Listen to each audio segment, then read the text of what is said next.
To find out which child in the class was the CEO's daughter, the teacher intentionally asked the children to draw their family vehicles. She believed that the CEO's family would have the most expensive car in the class. After learning about his daughter's homework, the entire household sprang into action. Not only did they roll out dozens of luxury cars worth millions for the girl to draw, even the grandmother wanted the butler to bring the helicopter over. If the CEO hadn't stopped her, the house might have been overcrowded. But among all the luxury cars, the girl didn't pick a single one. She only had her eyes on a bicycle parked in the distance. The next day, the girl brought her finished drawing to school. The grandmother, worried her granddaughter would be bullied, suggested her daughter-in-law give the teacher a gift. However, her daughter-in-law refused, believing that the child shouldn't be spoiled like that. Meanwhile, after collecting the students' drawings, the teacher, hoping to connect with the CEO and join the upper class, picked out a drawing of a Ferrari, assuming that the student who drew the Ferrari was the CEO's daughter. She didn't notice the drawing that had fallen to the ground. She quickly found the girl with the Ferrari drawing. Seeing that the girl was dressed in designer brands, the teacher became more certain this was the CEO's daughter. She praised her drawing as the best in the class. To get closer, the teacher even let the girl sit in the front row. Little did she know, this girl's family didn't own any luxury cars. At that moment,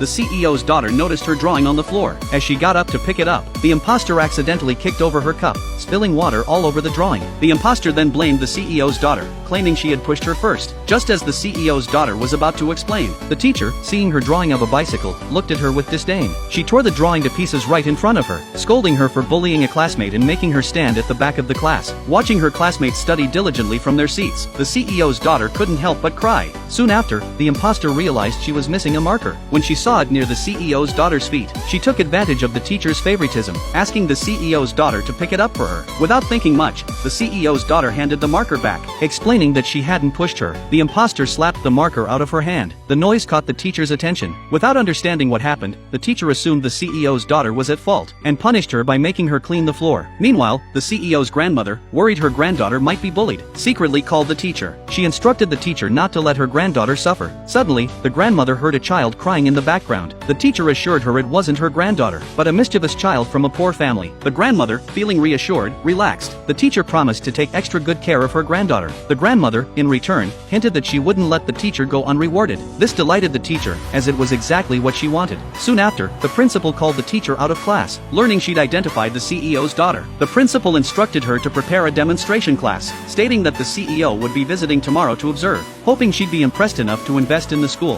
the teacher confidently promised to make it happen. Later, during snack time, the teacher handed out small snacks to all the children, except for the imposter, who received a special cake prepared by the teacher. The CEO's daughter watched enviously. When she eagerly awaited her own snack, the teacher turned away without giving her one. She held onto the teacher, asking why she didn't receive a snack. The teacher replied that she didn't deserve a snack because she was a bad kid who bullied others. Heartbroken, she could only watch as her classmates enjoyed their treats. To flatter the CEO's family, the teacher texted the grandmother, saying that her granddaughter had eaten a lot and was very happy during afternoon tea. But when the girl returned home looking upset, the grandmother assumed it was because they hadn't given the teacher a gift, leading to her granddaughter being bullied. The next day, the grandmother called the teacher, saying her granddaughter would bring a gift to her office soon. Hearing this, the teacher was thrilled, eagerly anticipating a gift from the CEO's daughter. But to her surprise, the child who walked into her office was the very girl she had